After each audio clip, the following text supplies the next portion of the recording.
আমাৰ গাঁও বুঢ়াই টকা খাইটিক নেৰিছে এইবাৰ। কোন টকা খাইটি? কোন হ'ব আৰু লক্ষী মাষ্টৰ ঘৈণীয়েক। গম পোৱা নাই নি গোটৰ সম্পাদিকাজনী হৈ? তোমালোকৰ গোটৰ গুটিৰ মাকৰ আৰু জবা মাকৰ 10,000 টকাটো খাই পেলাব লৈছিলে নহয় তাই। অলপতে খায়ে পেলাই এই লাখপতি বাইদেউ আঁচনিৰ টকাটো আকৌ। কেলে গম নাপাওঁ নো? পইচাটো কাৰণেতো জবাৰ লগত সেইবোৰ হৈ গ'ল। পিছৰখিনি কি হ'লগে জানো? কি হ'ব আৰু কালি গাঁও বুঢ়া দেউতাই সদা দৌতি আকৌ গ'ল বুলি কোৱা শুনিছো। গম পাই আহিছেগে হেনো কিবা এটা ডাঙৰ কথা। কি কথা সেইটোহে নাজানো বাৰু। বল মৰা, অকণমান সোনকালে নিবলৈ পোৱা নাই নি? স্পীড চলা, গৰু গাড়ীখনৰ নিচিনা নি আছো যে। আৰে স্কুটিহে এখন, হেলিকপ্টাৰ নহয় নহয়। সদায় লাহে লাহে যাবলৈ গালি দিয়া মানুহজনীয়ে আজি আকৌ স্পীড চলাবলৈ গালি দি আছে। সেইবোৰ একো কৰি থাকিবি বুলি কৈছো নহয়। এতিয়া মুঠতে যিমান স্পীডত পাওঁ সিমান স্পীডত নে। মোৰ আশীৰ্বাদ থাকিলে একো নহয়, বল। আপোনাৰ আশীৰ্বাদটো আছে বুলি কোৱাৰ কাৰণেহে আগবেগটো জোৰকৈ মাৰি দিলোঁ। আপুনি যে লুটি খাই পৰিব নালাগিছিলে নহয়। আৰু যোৱাৰ সময়ত নিজৰ ব্যৱস্থা নিজে কৰি ল'ব। মই হ'লে আৰু আহি থাকিবলৈ নোৱাৰোঁ। ইয়াতকৈ স্পীডত চলাই এক্সিডেণ্ট হৈ মোৰ মৰিবলৈ মন নাই। দেখোন আমাৰ সভানেত্ৰী বাইদেউ বহিবলৈ দিয়া আগতে চোতালতে বহি দিলে যে আপোনালোকৰ সভানেত্ৰী বাইদেৱে। খোজকাঢ়ি অহা নহয় জানো, ভাগৰ লাগিলে আকৌ। আমি আকৌ স্কুটি ৰখোৱাৰ আগতেহে শুনিছিলো চোতালত, সেইকাৰণে দুইটাই খৰধৰকে উঠি আহিছো কোনোবা আলহী আহিছে বুলি। চাহ খাবলৈ বহিছিলো আকৌ। একেবাৰে ভিতৰলৈকে যাওঁগে বল। সভানেত্ৰীয়ে মিছা কথা কৈছে। স্কুটিৰ চকা চিন একেবাৰে ফটফটকে জিলিকি আছে। আৰু এইখনতো ডাইৰেক্ট বাবাটো দা ভাগৰ স্কুটিখন। চকা চিন দেখিলে ধৰিবলৈ পাওঁ মই। কি বুলি ভাবিছে? ভিতৰত কোন আছে? কোনো নাই। কেলে কাৰোবাৰ মাত শুনি থকা আগতে লাগিছে যে? নাই মানে হেৰি আকৌ, ইহঁতৰ বাপেক আছে। বেলেগ মানুহৰ কথা কৈছো নাই বুলি। পোৱালিটোৰ লগত বহি চাহ পানী খাই আছে। তেতিয়াহ'লে হেৰি কৰো, ইয়াতে বহো, ভিতৰলৈ নাযাওঁগে। যি খা কথা শুনি আহিছো, এইষা অকল তোকহে ক'বলৈ পাৰিম আৰু। বিৰাট ডাঙৰ কথা এষা হৈ আছে ঐ। কি ডাঙৰ কথা? এইবাৰ জবাই আৰু গুটি মাকে খাই পেলাব আমাক। লাখপতি বাইদেউৰ 10,000 টকাৰ নামটো যে কাটি দিছিলো জবা মাকৰ আৰু গুটি মাকৰ ভাগৰ, গম পাইছেই হপায়। গাঁও বুঢ়া দেউতাই আৰু এই সদাদতীয়ে লক্ষী মাষ্টৰ ঘৰলৈ গৈ গম পাই আহিছে হেনো। কেনে মজা, চব গম পাই আহিছো। জবাক কৈ দিমগে এতিয়া। জবাই বাবাটো মাকক এইবাৰ কেনেকুৱা দিব। ইফালে নন মাকৰ মুখখনো চোকা, জবা মুখখনো চোকা। দুইজনীয়ে কিখন যে যুদ্ধ লাগিব, চায়ে ভাল লাগিব। মানুহজনী দেখিও নেদেখা ভাওজনী কেনেকে গুচি গৈছে দেখিছা? বৰ ফুটনি হলি দেই আজিকালি। মুখৰ মাত খাই দিবলৈ ইমান টান পাওঁ নে? ইমাৰ্জেঞ্চি কাম এটা দেখালে কৈ আছো। এইফালে ঘূৰিম, তোকো কৈ থৈ যাম ক'লৈ গৈছিলো, কি কাৰণে গৈছিলো, কি কথা ক'বলৈ গৈছিলো। চাহ পানী বনাই থাক, আধা ঘণ্টাত আহি আছো। মই জবা ওচৰলৈ যাওঁ, জবা। এইবাৰ শাকৰ খেতি বাৰুকে কৰিম বুজিছা, যাতে নিজে খায়ো বিক্ৰী কৰিবলৈ পাৰোঁ। আগতীয়াকে আৰু সৰহকে কৰিব লাগে। আগতীয়াকে ওলোৱা লাই মূলা কেইডালে দেখা নাই কিমান দাম? লোকে লাখপতি বাইদেউ 10,000হে পাব। মই এবাৰ টাৰ্গেট লৈ ললো। 10,000তকে 1 টকা হ'লেও বেছি পাবই লাগিব শাক পাচলি বিক্ৰী কৰি। দৰকাৰ হ'লে নিজে নেখাওঁৱে এইবাৰ মই ঘৰৰ শাক। আলি কিনাৰত ঢেকীয়া তুলি খাম, গছত লগা ঔটেঙা পাৰি খাম। হ'লেও নেৰিছো এইবাৰ, লাগিবই মোক 10,000। দৰকাৰ হ'লে লোকৰ ঘৰৰ পৰা খুজি আনি খাম, বাৰী চুকৰ কচু তুলি খাম। হ'লেও 10,000 গোটাইহে এৰিব এবাৰ, নেৰিব। মই ভাবিছিলো মানুহজন অকণমান সলনি হৈছে, ঘৰৰ কামত মন দিছে। 10,000টো নোপোৱা খংহে মানে এইবোৰ। নাৰায়ণ আৰু মই দেখোন চেম বেটছৰ আছিলো। সি যেনিবা খ শাখাত আছিলে, মই গ শাখাত আছিলো। হ'লেও তোন চিনি পাইছিলে। পঢ়া শুনাটো ইমান ভাল আছিলে। বাপেকে অংক শিকাই দিয়ে, মাকে ইংলিছ শিকাই দিয়ে। কোনোটো ছাবজেক্টতে কম নহয়। হেড ছাৰেতো আমাৰ নাৰায়ণ ইঞ্জিনিয়াৰ হ'ব বুলিয়ে কৈছিলে। কিহৰ দুখত পৰি ল'ৰাটো ইমান বেয়া হৈ থাকিলে জানো? সংগ দুখে পালে হ'বলা তাক। জবা, পেটুৱাকা, একেবাৰে ৰুমলৈ সোমাই আহ। এই বিচনাতে বহি আছো মই। আয়ো, গোটেইজনী কোলা পৰি থাকিলি দেখোন। ঐ জবা, সঁচাকে কৈছো আকৌ, তোৰ আগৰ চেহেৰাটো নাই। মেডিকেলত থাকোতে চেলাইন খাই খাই ফুলি গৈছিলো। এইকেইদিন লাহেকে নিজৰ চেহেৰাটো আহিছেহে। তই সঁচাকে বৰ অকৰা মকৰা কথাবোৰ কৈ থাক দেই। ভাল পাইছো নাই, কেনেকে ভাল পাইছো সেইবোৰ সুধ আকৌ। বহ বিচনাখনতে বহ। খং নকৰিবি ৰ, তোক যেন মই বৰ ডাঙৰ আৰু ইম্পৰ্টেণ্ট কথা এষাৰ ক'বলৈ আহিছো। কি ইম্পৰ্টেণ্ট কথা অ? তহঁতৰ মা ভাগৰ আৰু গুটিহঁতৰ মাকৰ লাখপতি তালিকাৰ পৰা নামটো কোনে কাটি দিলে জান? কোনে? মই সেইষাৰ কথা ইমান দিনে উলিয়াবলৈ চেষ্টা কৰি আছিলো। সেইষাৰ জানিবলৈ গৈ এই অৱস্থা হৈ বিচনাত পৰি আছো। কোনে কাটিলে? এজনী হ'ল ননৰ মাক আৰু এজনী হ'ল বাবাটোৰ মাক। গোটৰ সভানেত্ৰী সম্পাদিকা বাইদেৱে নিজেই কাটিলে। তই এনেই লক্ষী মাষ্টৰ ঘৈণীয়েকক সন্দেহ কৰি আছিলি কি সিহঁত দুজনীয়েহে এইবোৰ কাম কৰিলে নি আকৌনো সদা দৌতিয়া গাঁওবুঢ়া দেতা আকৌ এবাৰ গ'ল নহয় লক্ষী মাষ্টৰ ঘৰলে সব কথা তাতেই গম পাই আহিছে যাওঁ দেই চম্পাই মোলে চাহ পানী বনাই ৰৈ আছে তোক অন্তৰৰ পৰা ভাল পাওঁ বুলিহে কথাষাৰ কৈ থৈ গৈছেহি আকৌ শুনাৰ লগে লগে তই আকৌ সিহঁতবোৰ ঘৰলৈ গৈ মোৰ মুখৰ পৰা শুনিছো বুলি নকবি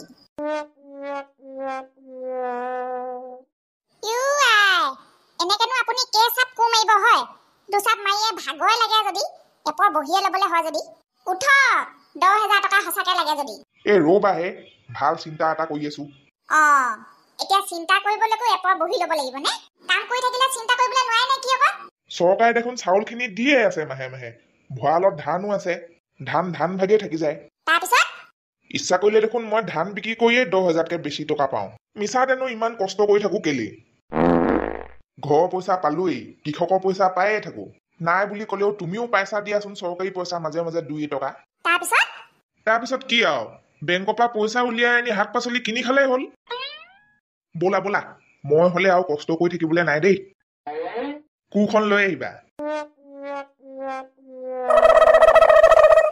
জবাই ফোন কৰিছে হেল্ল' পটাপট আমাৰ ঘৰলৈ আহ হৈ নব ককাইদেউ ঘৰত আছে যদি তাকো লৈ আহ যি খা কথা শুনিলো তই শুনিলেতো মাটিত 3 লুটি 4 লুটি খাই যাবি বুলিহে ভয় গৈছো ৰ কাম নাইকিয়া ককাইৰে আছিলে বাৰীলৈ আহিছিলে আকৌ শাকৰ খেতি কৰিবলৈ হিচাপ নিকাচ এটা কৰি এতিয়া আকৌ ঘৰলৈ গুচি গৈছে কুখন নিবলৈও সময় নহল বুজিছ জিতডালহে ডবল নাল লগাই থৈছে মুঠকৈও ওখ যেনে তেনেহে নিছো আৰু অংক চংক নোৱাৰিলে আজিৰ পৰা মোক সুধিবি ময়ো আজিহে গম পাইছো হিচাপ নিকাচত মই ইমান চোকা বুলি অলপ আগত মাৰক পথাৰত যিটো অংক বুজাই থৈ আহিছো মাৰে মোৰ ফালে চাই থাকিবলৈ পাৰিলে আৰু মুখখন মেলি আহিলে সুধিবি বিশ্বাস হোৱা নাই যদি আকৌ বোলে আপুনি আণ্ডাৰ মেট্ৰিক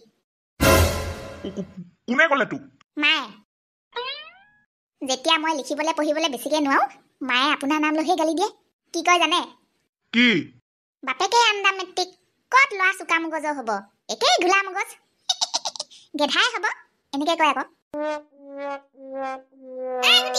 বাপে আছে নে ওলাই গ'ল আছে আপোনাৰ কথাকে পাতি আছিলো আমি দেউতাই হেনো আপোনাক পথাৰত অংক শিকাই থৈ আহিছে যিমানকণ মগজ আছে বাপেৰৰ গোটেইখন শেষ কৰি থৈ আহিছে অংকটোতে তেতিয়াহ'লে আমাৰ দেউতাই মগজ নলগালে বুলিহে পঢ়া শুনাত ন লগোৱা হ'লে ইমান দিনে ইঞ্জিনিয়াৰ হৈ থাকিলেহেঁতেন তেতিয়া চাগে তয়ো জন্ম নহলিহেঁতেন ময়ো তোৰ মাৰক বিয়া পাতিবলগীয়া নহলহেঁতেন ইমান দিনে চাগে ঘৰৰ ওপৰত ঘৰ বনাই থাকিলোহেঁতেন এইখন গাঁৱলে মাত্ৰ তোৰ বাপেৰৰ পৰা কমটি দামত লোকেল ফিচাৰী মাছ কিনি নিবলৈ আহিলোহেঁতেন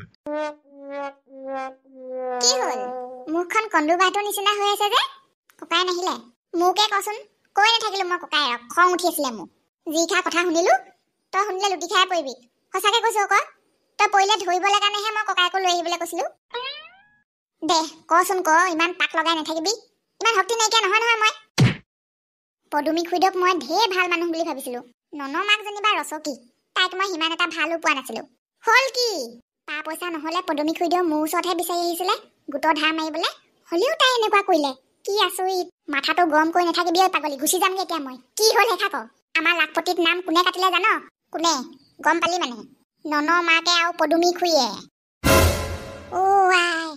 সিহঁত দুজনীয়ে দেখোন সভানেত্ৰী আৰু সম্পাদিকা সিহঁতৰ কাম চাবলৈ গ'লে গোটত সদস্যাৰ নাম লগ লগোৱাহে সেইবোৰ ভাবিবলৈ সময় নহ'ল সিহঁতৰ তোৰ লগততো ননমাকৰ এনেও পুৰণি আখেজ এটা আছেই জানো বান্দৰীয়ে সেইকাৰণে কাটিছে আকৌ মোৰ নাম নহ'লেনো ইমান ধুনীয়াকৈ ফিল আপ কৰা ফৰ্মখনত নাম কাটিবলৈ কাৰ সাহস আছে পেটকুলিয়ে বলে নোৱাৰি বুদ্ধিয়ে কৰিছে আকৌ গাটো আৰু অকণমান ভাল পাই লওঁ যাতে চিধাই গৈ সিহঁত দুজনীয়ে দুকোচা চুলিত ধৰিবগৈ পাওঁ তাৰপিছত চাই ল'ম মোৰ লগত কোনজনীয়ে বলে পায় ওলাবি তয়ো দুইজনীয়ে গৈ সিহঁত দুজনীয়ে আগদাত দুটা ভাঙিহে আহিম বুজিছ এনেওতো আমি লাখপতি নেপালোৱেই তই পদুমীক ধৰিবিগে মই চিধাই গৈ ননমাকক ধৰিম এইকেইদিন মোবাইলত চাই কিভাগে মাৰিলে আগদাত দুটা সোনকালে ভাঙিব সেই থাকে শিকি থাকিম ফেচবুকতে ভিডিঅ' দিলো চাদৰ মেখেলা পিন্ধি ঐ তুমি ভনীতি ছোৱালী বুলি বাইদেউ বুলি ক'লা ঐ অন্তৰতে কিমান আঘাত লাগে চাদৰ মেখেলা খুলি দিও যেন লাগে আমাৰ গোটৰ সভানেত্ৰী সম্পাদিকা দুইজনীয়ে ভেজাল ওলালে ভগৱানে দুখ অকল আমালৈ লিখি থোৱা নাই বুজিছ অঁ পদুমীয়ে অটপালি কেইদিনমান খুব বাঢ়িছিলে দেখিছিলি নহয় আমাকে কেনেকুৱা অত্যাচাৰ কৰিছিলে মিহি মিহিকে এতিয়া পাব নহয় মছলা মই সেই দিনবোৰলৈহে বাট চাই আছো আৰু কি কৰি আছ অথনিৰ পৰা ফেচবুকত ভিডিঅ' দিলিয়ে যেনিবা মাকৰ লগত কথা এষাৰ পাতিবলৈ সময় নাই নে তোৰ আজিকালি তোৰ লগত এনেই জুমুঠিটো হৈ বহি থকাতকৈ পথাৰলৈ গৈ লক্ষীমাইৰ লগত কথা পাতি থকাই ভাল হ'ব হাই এই মজা আগতীয়াকে দেখোন তাইয়ে মেছেজ দিছে মই এনেই মাথা গৰম কৰি আছিলো কেনেকে আৰম্ভ কৰোঁ বুলি কি দিছে আপোনাৰ ভিডিঅ' চাই মই ফিদা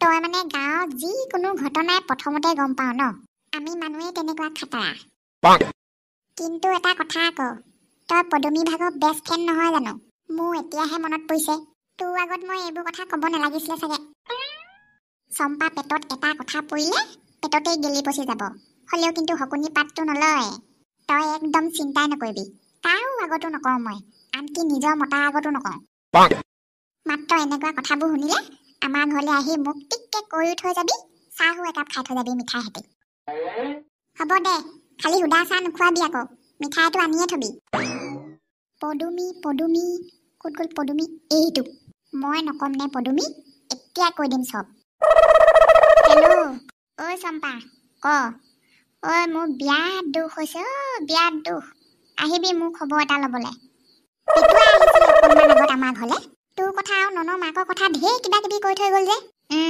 সেইবোৰে কথা তয়ো গম পালি তেতিয়াহ'লে সেই লাখপতি আঁচনিৰ নাম কটা কথাবোৰ নে সেইবোৰেই জবাই হেনো বিয়াত খং উঠিছে ঐ তোক বোলে কি কৰি দিম ঠিকনা নাই বুলি কৈছে থ সেইজনীয়ে নোৱাৰে মোক একো কৰিবলৈ যি কি নহওক তই আহ এপাক আমাৰ ঘৰলৈ কথাবোৰ মুখামুখিকে কহিচোন ফোনত শুনি একেবাৰে ৰস নেপাওঁ বুজিছ কৈছো ৰহ তেতিয়াহ'লে কথাবোৰ ৰাইজে গম পাবলগীয়া নাছিলে যদিও পেটুৱাই গোটেইখন খবৰ বাতৰি বিলাই এদায় কৰি পেলালে কেনেবাকে মই জবা মাৰ খালে তাকে ঠেকেচনি দিম মই কি দৰকাৰ পৰিছিলে সি শকুনি পাত কৰি ফুৰিবলৈ কি দৰকাৰ পৰিছিলে জবা আগত ক'বগে তাই গমেই পোৱা নাছিলে নহয় তাই নিচিনা এজনীক ৰাতি বাটত অকলে পাব লাগিলে মই হাতত দা কটাই থাকিলে গপিয়াই দিম আকৌ সঁচাকে তাই মোৰ ঘৰলৈ লখিমী অহাত বাধা দিবলৈ পাৰিছে ইমান সাহস জবা কেনেবাকে ভাল হৈ থাকিব লাগিছিলে আজি দিনতে গৈ মাৰি থৈ আহিলেগেহেঁতেন দুইজনীকে ননৰ মাকে মোক এনেই দেখিব নোৱাৰা হৈ থাকিলেও মানুহজনীয়ে কেলেই জানো এতিয়া মই কিবা এটা ক'বগে পাৰিলোগেহেঁতেন তাইক আকৌ বন্ধুৰ কথাও এবাৰ ভাবিবলগীয়া হৈছে নহয় নাই এতিয়া আৰু মই সেইবোৰ আগৰ বন্ধু চন্ধু হিচাপ ধৰি থাকিবলৈ নাই তাৰ ঘৈণীয়েকে মোৰ ঘৰলৈ লখিমী অহাত বাধা দিছে মইনো আৰু কিহৰ সম্বন্ধডাল ধৰি থাকিব লাগে দৰকাৰ হ'লে চব সম্বন্ধই উঠাই দিম লখিমীতকৈ ডাঙৰ আৰু কি হ'বলৈ পায় হ'লেও সেইজনীৰ লগত ভালকে এখুন্দা লাগিহে এৰিম দৰকাৰ হ'লে তাই পোৱা 10,000 কাইলৈ আহিম এইবাৰ আকৌ দৌতিৰ ওচৰলৈ গৈ আৰু কি কি তাজা তাজা খবৰ আছে সুধোগে তাৰপিছত কাইলৈ আকৌ চম্পা ঘৰলৈ চাহ খাবলৈ যাম দেৰে নানা দেৰে না দেৰে নানা না দেৰে নানা দেৰে না দেৰে নানা না গাঁওখন আগৰ নিচিনা হৈ থকা নাই আৰু দেই কাৰোবাৰ ঘৰলৈ মনটো ভাল লাগক বুলি এখোজ এটা ওলাই গ'লেও বহাৰ লগে লগে সেই পইচা পাতিৰ কাৰণে গণ্ডগোল হৈ থকাবোৰে শুনিবলৈ পাবি খাই পেলালে গাঁওখনৰ মানুহবোৰক যি দেখিছো টকা পইচাই খায়ে পেলালে এই পেটুৱা খাই গাহৰিটো নোলালেহি নহয় আজি এতিয়ালৈকে ভাইকো নাই ককাইকো নাই ক'ত কি কৰি আছে জানো কথা এষাৰ পাতিবলৈকো লগ এটা নাই বা নাম লওঁতে ওলালেহি তই মানুহটোহে চুটি মুটি আয়ুসটো দেখোন বৰ দীঘল আয়ুসটো পেটত সোমাই আছে যে চম্পা ঘৰলৈ গৈছিলো বুজিছে দতি ভাল পাইছে নাই বুলি খবৰ এটা ল'বলৈ বা গোটেইজনী খঙত যেনেকুৱা হৈ আছিলে কেলে কোনোবাই গৈ কৈ দিলেগে চাগে আকৌ তাই মাকৰ নামটো লাখপতি আঁচনিৰ পৰা ননৰ মাকে আৰু পদুমী খুইদৈ কাটি দিলে বুলি